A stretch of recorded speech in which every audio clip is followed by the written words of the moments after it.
Hello, everyone. Welcome back. I'm so excited to have you here. Joining me today is Megan Bliss, who is a nurse practitioner and an expert in hormones and weight management.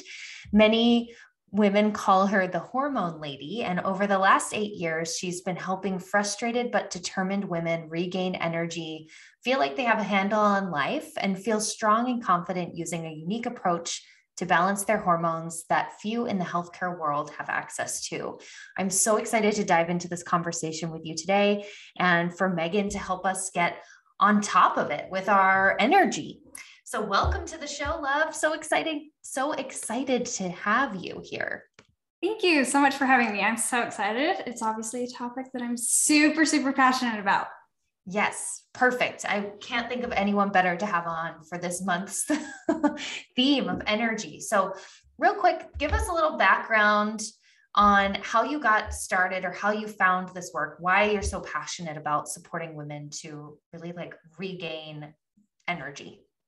So I have been a nurse practitioner for 8.5 years now. And back when I was a baby in my career, we will say I had 2 really young children, and I was working full time. My husband was in grad school, and honestly, I was burning the candle at both ends. It was just burning at both ends. And guess what my energy was doing? It was tanking. Absolutely tanking. And that was affecting my health. It was affecting my confidence. My weight was going up. I was trying to do all the right things. I was trying every diet there was out there. I was trying to exercise. I was signing up for half marathons, thinking that was supposed to help me get my weight manageable or keep me accountable or whatever. And it just was not helping. And I knew that there had to be more to the equation. And conventional, my education just did not adequately prepare me for hormones, because I would have so many women that would come into the clinic and they would be like, I feel terrible. And I would run all the traditional lab work that we're taught through our schooling. And I would try and study because I'm like, I feel exactly the same way these women do. And I'm not, everything's coming back normal. Everything is normal. And it is so frustrating. And I feel terrible for them. And I feel terrible. And I want to get to the bottom of it. So that's when I'm like, okay, there's got to be more. And it took me a while to study and do some digging, but finally I was able to come up with testing and protocols. And it has been the last 3 to 4 years, I've been able to really hone in on my systems and really get to the bottom of issues that a lot of women struggle with. And it's just been so helpful for energy levels. This is so awesome. I'm so glad that you're doing this work and that you found that sort of gap in the medical system, especially for women, because I can imagine there are so many women who I feel like your story is so common, right? Where it's like, hey, I feel like crap, but everything looks normal. They can't find anything actually wrong with me. So what's going on? And I also see just in the world, a lot of women who are doing these really extreme workouts and extreme diets and all of this restriction, thinking, well, that's going to be the key that unlocks my peak energy and makes my life so much better. And actually they end up really depleted. So tell me a little bit about what some of the things are that you see with women who are coming to you saying, I feel so tired, or my energy just isn't where I want it to be. Like what are the findings on the back end of your methodology? What are you seeing that's actually going wrong that some of those traditional tests aren't catching? Yeah. So a lot of it is stress. That's one of the big, huge key components to it is we're living a life that is in busy mode. And then what is causing that stress? Sometimes that stress is coming from the stress we're putting on ourselves as women, whether that's busy in mom life, wife life, school life, entrepreneurship, whatever it is, sometimes we put this burden on our back and fill it full of rocks, and we're putting this added stress, and we're not delegating enough. And we're just wearing it almost as a badge of honor, and it's depleting us. It's depleting us, and it's wearing us out. So that's a huge key factor, because when we add this stress, it steals from our other hormones. So cortisol is one of the key stress hormones. So think about it. Cortisol is one of our fight or flight hormones that let's go back to our ancestors. If a bear is coming at us or some predator is coming at us, cortisol is supposed to spike. And when cortisol spikes, it shuts off all the unnecessary things in our body, like our digestion doesn't need to happen. We don't need to grow pretty hair when we're running from a bear. We do not need to be fertile when we are trying to run from a bear. So it shuts off our natural hormone production. It shuts off our metabolism. It shuts off all of the unnecessary things to get us away from the threat. And unfortunately, we create threatening environments a lot in just our busyness in our everyday lives. So that is a huge thing. And then also what is other stressors is the food that we're consuming are either over exercising or under exercising. There's really definitely a middle ground, because there's a lot of women that are way overdoing it and stressing their body out.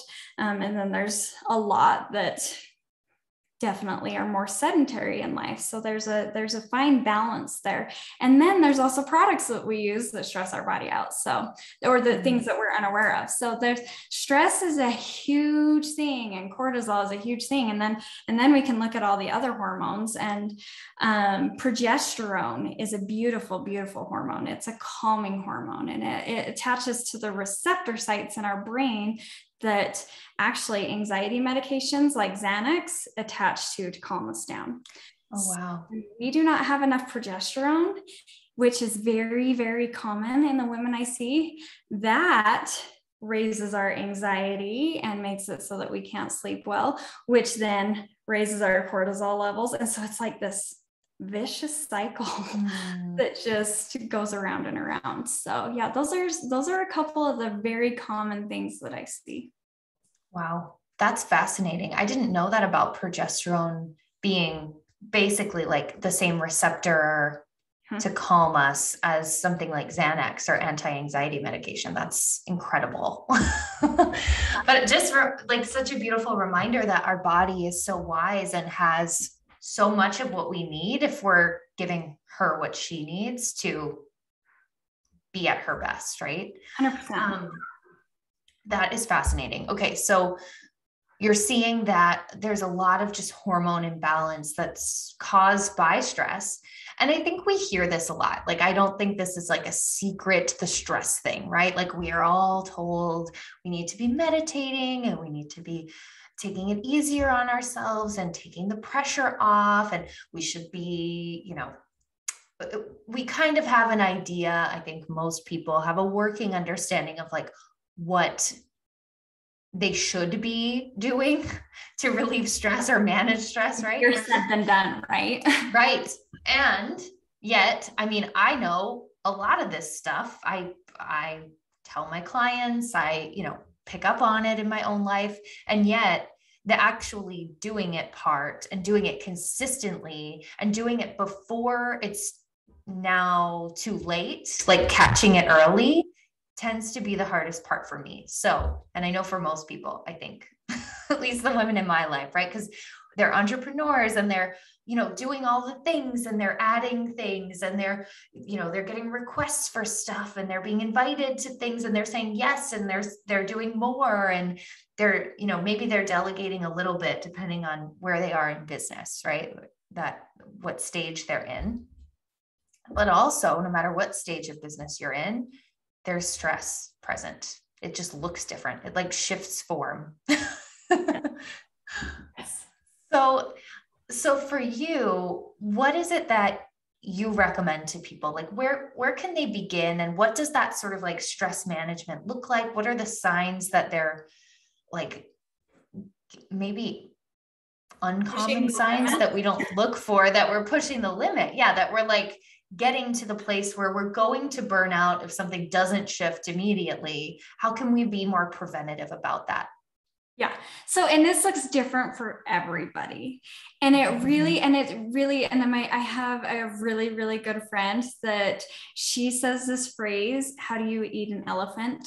One bite at a time, and so we try and bite, we try and take bigger, what's that phrase? You take more bites and bite off more than you can chew, whatever. Yeah. I'm not good with phrases, but anyways, so you just got to take it one bite at a time, and those bites are going to look different for everybody.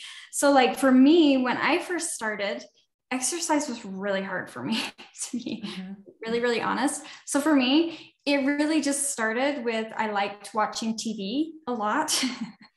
So I started by just stretching while I was watching TV. That was like the first step for me. And I could like digest that in my mind. And I wasn't a vegetable eater. I was that child that sat at the dinner table refusing to eat my vegetables growing up. I refused. I was stubborn. And so for me, it was like, okay, this vegetable I can eat for a little bit. So it's really assessing, and being like, okay, I can digest taking this actionable step forward. I can digest stretching for a little bit, I can digest handing off this task for now. I think a lot of us entrepreneurs are control freaks, I guess I should say. Like we have a hard time relinquishing control of certain things. And so hiring out like tasks can be a little bit difficult. But if you can put a list together of things that you don't like to do versus things that you do like to do, and start whittling away at that, so it really, really looks different for everybody. But there are foundational things that I feel like are very, very important for you to start taking steps towards. And that is movement. Movement is for sure either decreasing your movement if you're going to the extreme, or increasing your movement if you are not consistent in your movement. And consistent is, more of like 5 days a week. Yeah. And what does it look like, just so people have a frame of like, what does it look like to be over exercising? Really, you only need about 150 minutes a week of exercise. Wow. Yeah. Yeah. So quick math divided, it's about 30 minutes a day. Yeah. 20 to 30 minutes a day. And so some people are like, yeah, I'm going to go to the gym for 2 hours a day, 5 days a week, or even 3 days a week. That's actually probably getting too much. And so it's actually better for our bodies and less stress on our bodies to do little bits more consistently. So more days a week, smaller time frames. So that's actually way better for our bodies. But yeah. I love that. And when you say exercise or movement, can that truly be like taking a walk for 30 minutes? Or does it need to be something that's a little more high intensity? Or how do you balance that to get like the peak optimal energy level? Like I said, like when I first started, it was stretching. But then I had to really do some self-assessment and be like, okay, Megan, is this really you being your best self? Or can you at this point do more? And then it got to a point where I was like, okay, I'm in a pretty good routine with this. I can probably step up my game a little bit more and add some resistance, or add some strength training, or add something else to it, and so it takes a lot of self-assessment to it, but we definitely need more than that. But you got to do what feels good, or you can't go all in and all out constantly. You got to do what feels good for you. And if that's outside walking and breathing the fresh air, great, but don't let the weather, crush your consistency, because a lot of people use that as an excuse. Yeah, I can see how that would be the case. I mean, even the last few days, I was like in a training all weekend, so I didn't get a ton of movement in. Normally I'd be walking my dog or, going to a yoga class or something. And so I've been a little, and then we're entertaining and I had to run my grandmother to her MRI and all this stuff. So my movement over the last few days has been completely derailed. And I will say I can feel the difference for me. I'm like, I need to go for a walk.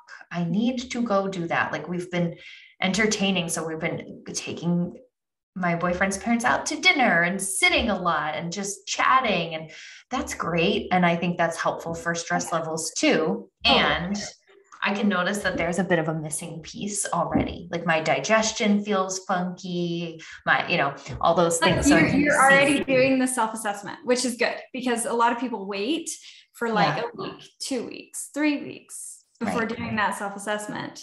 And their energy is really pulled down before doing that assessment. So it's catching it early and being consistent. So like noticing, oh, I've been inconsistent. Let me get back on the thing. And it doesn't have to be some extreme workout to punish myself because I haven't worked out in 4 days. No, that's worse. That would be worse. That's worse. Way worse. Yeah. Yes. But I also like to think about it. There are early, like you're saying, the early signs, there are early signs that our hormones are out of balance. I like to say it like as women, we kind of wait before getting help with things until our billboard issues are tanked. And our billboard issues, so our billboard is our body.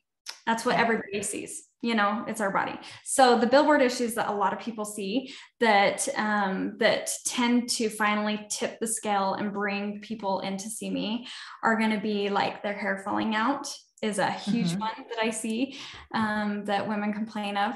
Their weight struggles is a huge one that women come to see me. Skin issues, so acne, dry skin, their hair, like facial hair, stuff like that, rashes. Those are kind of like the billboard issues, are the things that are external that people can see. We ignore a bunch of the other signs and we push them down because we're like, nobody else can see those. I'm just going to push them to the ground. And those are going to be our moods, our stress, our periods, our cycles. If our cycles are being inconsistent and erratic, whether they're too far apart or they're heavy and close together, or vaginal dryness, sex drive in the tank. Yes. Women should have a sex drive. And when we are stressed, guess what tanks? Sex drive tanks for sure. So these, and then hot flashes, we can get racing heart, mood, like I was saying. So there are a lot of things that tend to come to the surface way before our billboard issues start to come up. So definitely tackle things when they are before the billboard issues come to fruition. Right. And it just, as you say that, what's coming to mind is just the idea that any illness or disease we have in the body originates way sooner. Like our body is sending us the signs. So if we're not checking in, or if we're pushing it down, like you said, or ignoring it until it becomes a really massive problem, then that's when we end up with bigger, more expensive, like more difficult to solve and treat, and more long-term care required. 100%. So things that have become now a very large issue that we could have caught earlier on. 100%. Yes, for sure. Yeah. Yes. And okay, so I'm thinking about what else we might need to get on top of in terms of our energy. And I'm thinking about like supplements and, for example, my boyfriend's mom is visiting and she's having trouble sleeping. And, actually, as you're saying all of these symptoms, I'm like, I need to tell her to get her hormones checked. She's probably low in progesterone. Like this could really help her.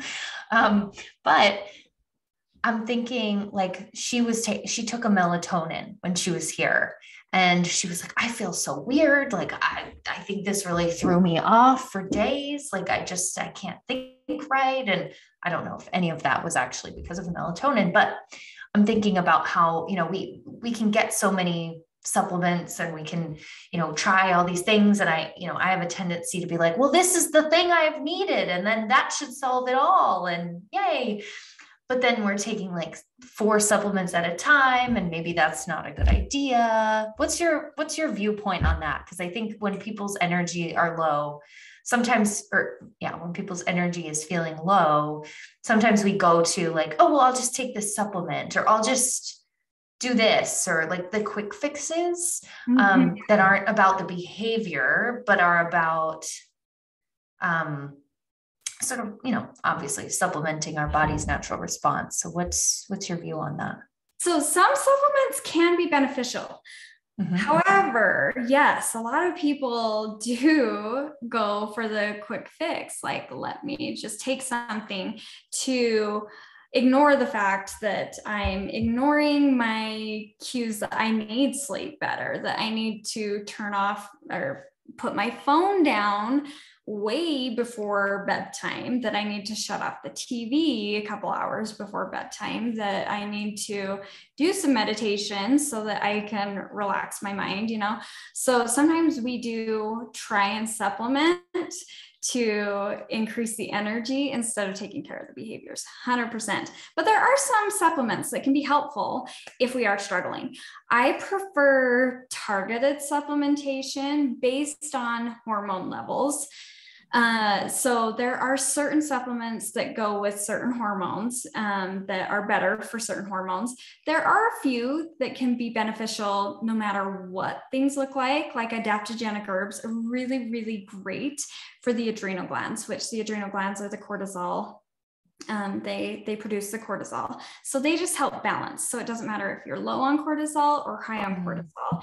It just helps stabilize. One of my favorites is ashwagandha. And it's a beautiful one, and it's really helpful for sleep and stress and all of that. A brand, Silver Fern brand, they have a beautiful ashwagandha, and something else is in there. I think it's called Quiet Serenity is what their brand is called, but it's a beautiful ashwagandha, and it's very, very helpful for sleep and stress and all of that. So that's one of the supplements that you can, we'll say, blindly supplement for help with stress and that. And then quercetin, I love quercetin. It's great for immune system and energy, and it's another good one that can pretty much be blindly supplemented. But don't go chasing these things thinking it's going to magically cure things if you're not doing the foundational aspects of energy, like support. Right. And I think that's the society we live in, right? And I think it's helpful. I'm glad that we're talking about this too, because I think it's helpful to say, you're not going to out supplement your behavior. Totally. You're just not. No. Right? Yeah. No, I was doing like a Reiki 1 training just for fun this past weekend. And we were talking about like the parasympathetic nervous system and the vagus nerve and all of these things that, are kind of like out of my wheelhouse of what I'm typically talking about with people, but things that, I've heard these phrases before and in school and all of that. And just in my normal research of all the holistic health things. And I was just thinking like, wow, so many times, people are on all these medications and all these supplements, and they're doing all this exercise and doing all this stuff. And it just, especially as women with like a very delicate hormonal balance, can easily throw us off and can easily disrupt our cycles. And, even birth control, even like just not getting a period for 20 years, right? Like all of these things, having a baby. I mean, just so many things that we cycle through in our lives. I know last year in the fall and winter, I started to have some weird skin issues, and I was like, what is going on? And then the fact that I was seeing that on my body made me even more stressed out. And I was like, what the hell is happening? So there are just so many things that we're going to cycle through. And I think having these foundational practices that you're speaking of, these behavioral things, can really be the preventative foundation, right? And I think they sound overwhelming. Like, oh, I'm already so busy. How do I implement these? And it's like, it really doesn't have to, like, it does not have to take long. Like I said, I started so simple and just built from there, and it really, my foundational stuff and is just a routine now. And it only takes me, less than 45 minutes a day. And it makes me a more productive human, makes me a better mother. It makes me more patient. It makes me a more well-rounded woman, I feel like. Yeah. And it's stepping stones, definitely, but in the long run, it's so worth it.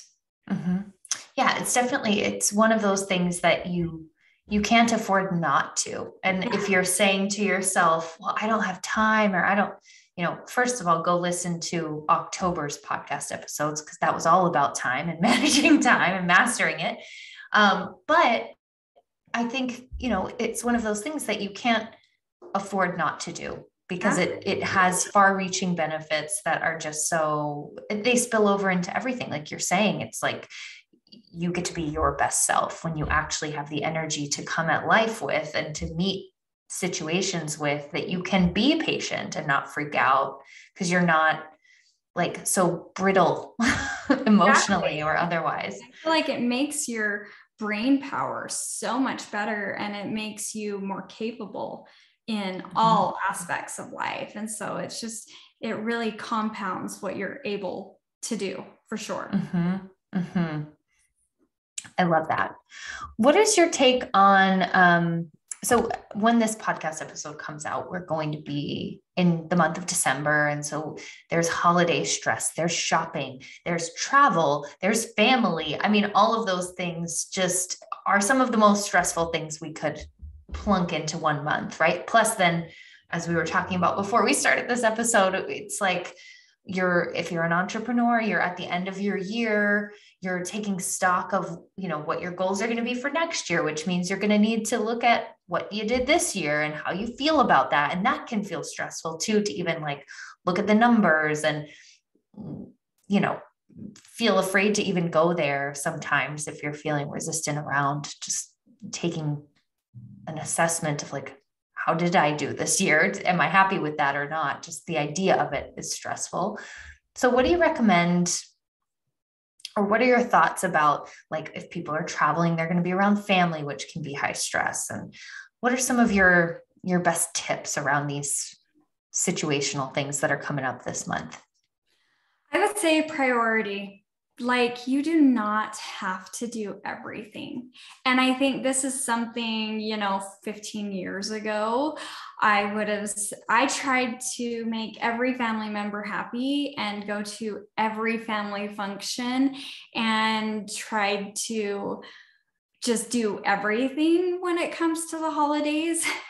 And now I understand that people understand if you can't make it to everything, and if you can't do everything, and it's okay if you don't make it to everything. So prioritize your favorite things.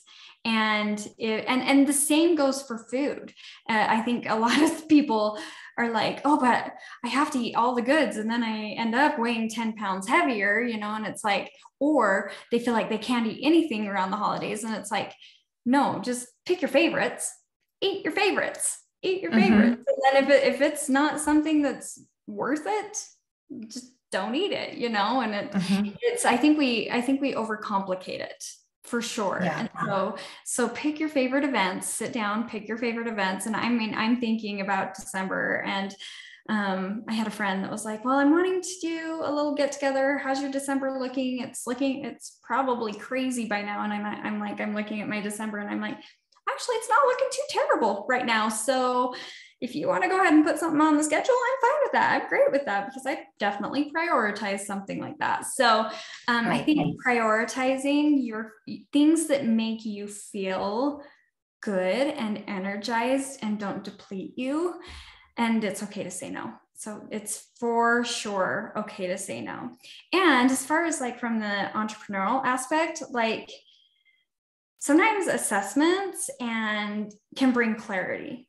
Like they intimidate me too, like the numbers intimidate me and all of that. But sometimes that can bring clarity and can expand my vision.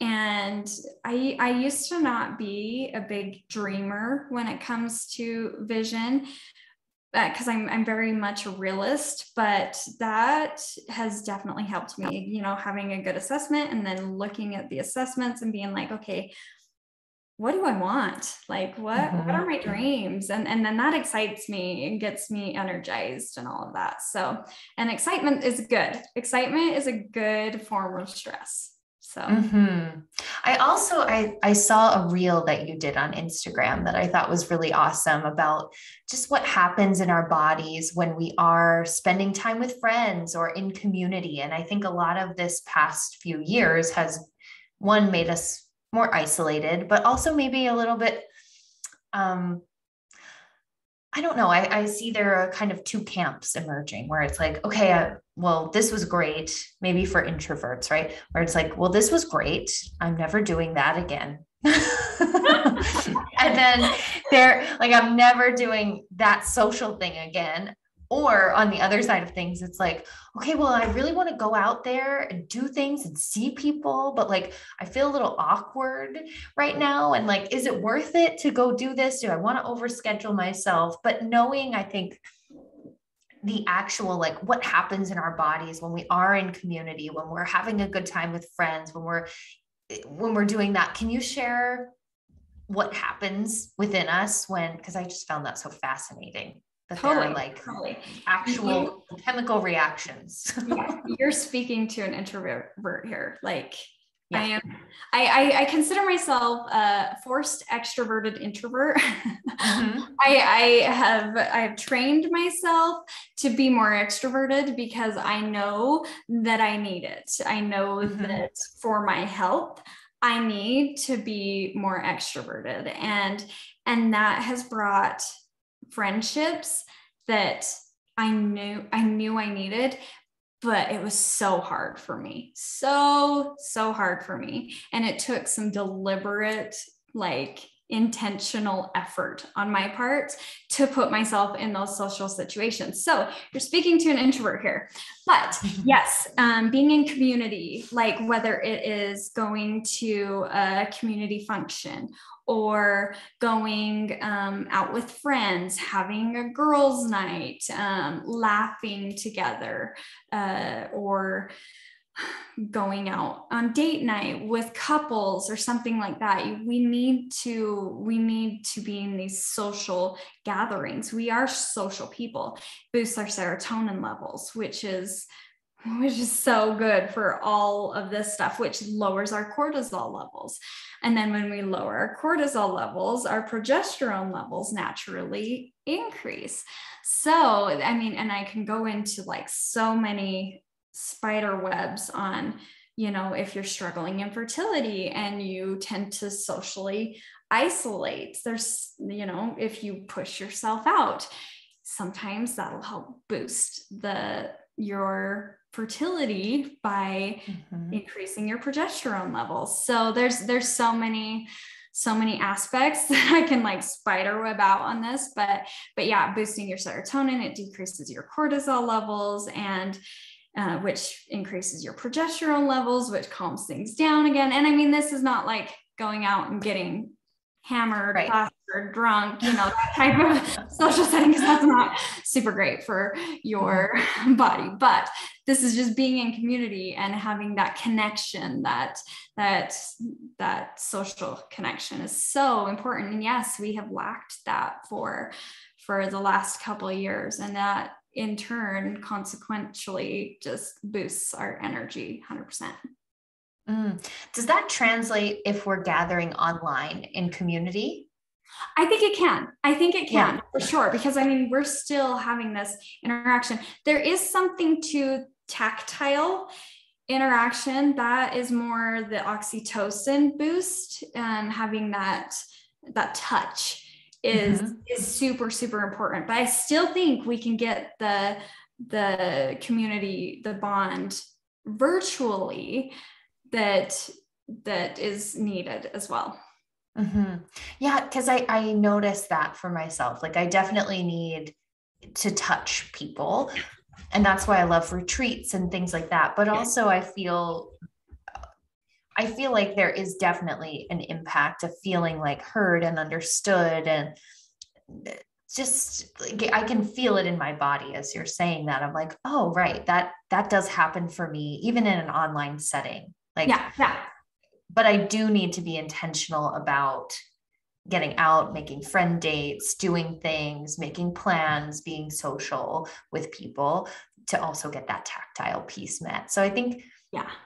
as people who, primarily work online, or if you are an entrepreneur listening to this and you tend to kind of isolate, or just your life is set up that you're a little more isolated, even those online experiences like a virtual mastermind and things like that can really be it can still be for that too. A really, really amazing way to dip your toe in the water, and get that kind of rip the Band-Aid off in a not as scary situation, Absolutely. Yes. Okay. Let me see. What other questions do I have for you? I think we covered a lot of it, but anything else around energy, burnout, like the impact of that, the last few years of sort of like social isolation, COVID stress, the unknown, uncertainties of the world, like not having something I'm hearing a lot from people is like, well, I've just been working a lot, especially entrepreneurs, because I've been working a lot because nothing else has been competing for my time. This is what, granted, people who maybe don't have small children at home, but they've been working a lot. And then we don't have the same kind of outlets to recharge our energy as we once did, like going on a beautiful vacation and having it be all inclusive and just landing somewhere and having it all taken care of, or the things that bring us a lot of joy or re-energize us have been kind of like off limits. So what's been the impact of that you are maybe seeing or tuned into on either our energy levels or our hormone health or anything like that? Does that question make sense? Yeah, totally. Okay. I feel like it all ties together, because I definitely feel like our energy levels and our hormones are so intertwined, and there are so many things that we can do to help our energy levels, which then in turn helps our hormone levels, and so, the last couple of years has definitely taken a toll. And I know, like for me, I'm kind of in crunch time right now. I'm creating a course that's going to help women balance their hormones. And so I'm kind of in crunch mode right now. So I'm in like that high stress, like work. My brain is kind of like firing, and I'm like wanting to create all the things right now. And my husband's like, have you taken a break? And I'm like, oh yeah. Oh, shoot. Thanks for that reminder. I haven't done that, Yes. but vacations are so important, and we need that. And I mean, I think it's good to have people in our lives to remind us that we need to take those breaks, And so, I mean, for me, I'm grateful that I have a support system that does remind me of that. Like my husband, like I said, he's like, have you stepped away from the computer for a minute? I've got friends that are reminding me too. But going on vacations is huge and helpful. It recharges you and replenishes you, and being mindful and getting out in nature is huge, which thankfully, we can all get outside. Like let's step outside. That hasn't been ripped away from us, and go for a walk and that type of thing. But it all ties together, and there is so much we can do. And by doing those things, we can help with our hormones. And if we don't do those things, like we're only making things worse. So definitely be intentional and put checks and balances in your life, whether it's people that are helping you be accountable, that know what you need and what is hard for you, what's difficult for you. Like for me, taking breaks is a difficult thing. So having somebody to remind me of these things is an important aspect. So did that answer your question? Yes, absolutely. And I thought of one more question for you too, based on a personal shortcoming that I have, where I forget to eat a lot. And I notice like instantly that I know that that's not good for my hormones, my energy, nothing, but I get so focused and I like, I'm doing something and then I'm like, oh yeah, I'm not really hungry. And for me, for whatever reason, my body, I don't really get like hunger feeling. I get like, oh, I'm tired, or, oh, I feel lightheaded, or, oh, I'm feeling like mentally foggy. So I feel my hunger in like a different way than I feel like maybe most people feel their hunger. Typically, not all the time, but most days. And so I'm wondering like, what I need you to tell me that like a really compelling reason why I need to remember to eat so that I do it. And also I know that this is a thing for a lot of women. Like I saw my mom do this growing up. We get so big, we've got so many different things that we're doing and we're flipping between things and we're just not listening and tuning into our bodies or giving them what they need all the time. So what's your like, do you have a trick around this or something that you need to tell us all to please eat? If I had a magic wand for that, like I would get it out and sprinkle that magic fairy dust all over, because you are not alone in that. I struggle with that. When I worked like in a clinic setting, now I'm doing my own thing. So, but in a clinic setting, when there was a designated lunch break, everybody left the office. It was so much easier to step away, go to lunch, that type of thing. But when you are in your own business, it is so much harder to peel yourself away and be intentional with it.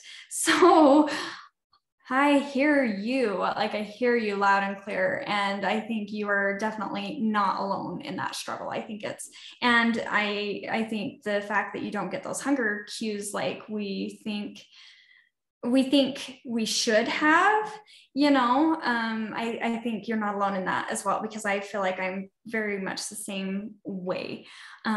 So there's a few hacks, and one of them is phone. Having an alarm on my phone that says eat. And just getting into habits and not overcomplicating it. Sometimes we think that we need to have these elaborate meals planned and all of that, but if we can just have the basics of protein, healthy fats, and vegetables on hand, make it quick, convenient, 2 or 3 options, and rotate through those 2 or 3 options and just make them quick, convenient, and something that you'll eat, there you go. Like just make it so stupid simple that, like for me, taco salad is a go-to for me, or a little lettuce wrap is like my go-to. And I make sure I always have the ingredients in my fridge. And so, but I do have to set alarms on my phone and schedule it on my Google Calendar so that I don't forget. It's so sad.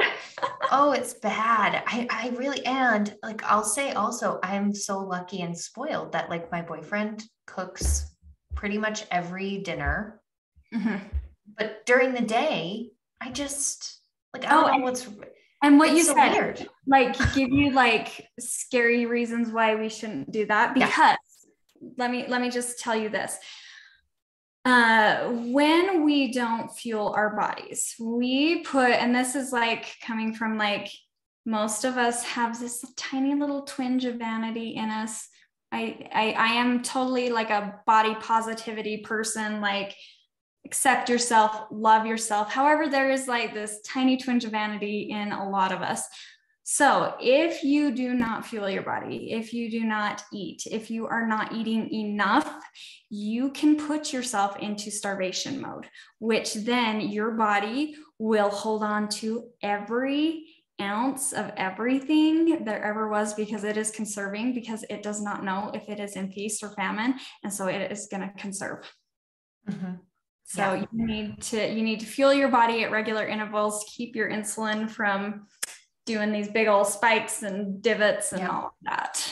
So there you also, go. You probably feel when you do that, when I'm consistent with like actually eating things, I feel so much less crazy. I feel so much less emotional. I feel so much clearer. I feel, like productivity goes way higher. Our clarity goes higher. It's so much better when we are eating at regular intervals, and it's just so much better for us, for sure.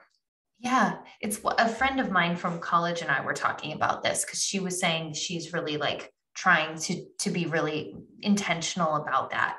And I was saying, oh my God, me too. And also there's this thing, right? Like diet culture, this like conditioning thing that still is in the back of my head, where I think as women, we're told to basically subsist on as little as possible all the time. Yeah. And I think that spills over, right? It's like as little attention, as little space, as little, like, please take up as little as you possibly can as a woman.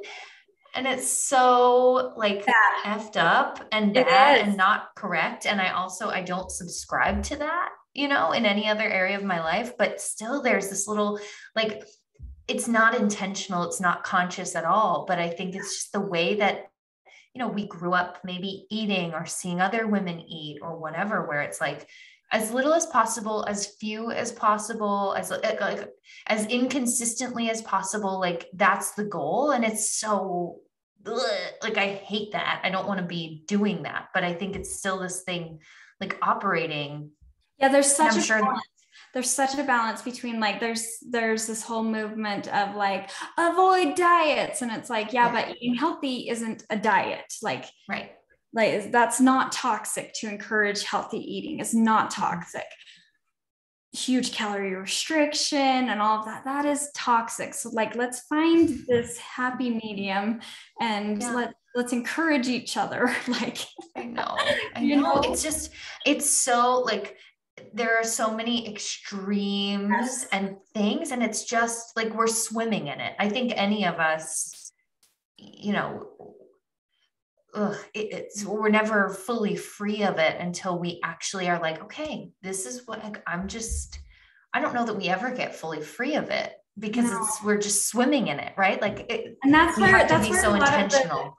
That's where a lot of the mind work comes in, and being strong in your mind and confident in your mind and knowledge and all of that. So yes, intentional. Yeah. Huge. Oh, I'm so glad we got to touch on that too, because I think that's a big one for a lot of people, especially around the holidays, like you were saying, like the sort of like boom or bust to compensate, and like we're just throwing ourselves out of balance in a big, deep way. I'm going to have my favorites, but I'm not going to like go way off the rails, but I'm not, going to restrict myself. It's a balance for sure. Right. Oh, thank you so much for joining me for this episode. This was so helpful. Where can everybody find you if they want to learn more, and how can they work with you if they're not in Utah where you are? Instagram at Megan Bliss NP is my Instagram handle. So come follow along there. I do reels. I get a little crazy on that. And then the best place to work with me outside of Utah is go to www.handleyourhormones.com. I think by the time this airs, my course will have closed, like the open cart for my course, but get on that info list for the next time I launch. And that I help women walk through how to balance their hormones. We do testing, we do help you with your nutrition, help you with supplementing specifically for you. So it is pretty comprehensive. So go ahead and get on that email list. I do a symptom checklist in there too. So www.handleyourhormones.com. That course sounds so helpful and so amazing. Yes, I hope lots of people take advantage, or at least get on the wait list if the card is closed by the time this episode goes live. But thank you again. This has been so helpful. Thank you for sharing your genius with us and for joining me for this conversation. And thank you everyone for tuning in. Yes, thank you so much. Thank you everybody for tuning in. Come back next week so we can cover another way to master your energy from a different lens. And I'll talk to you all soon. Have a great day.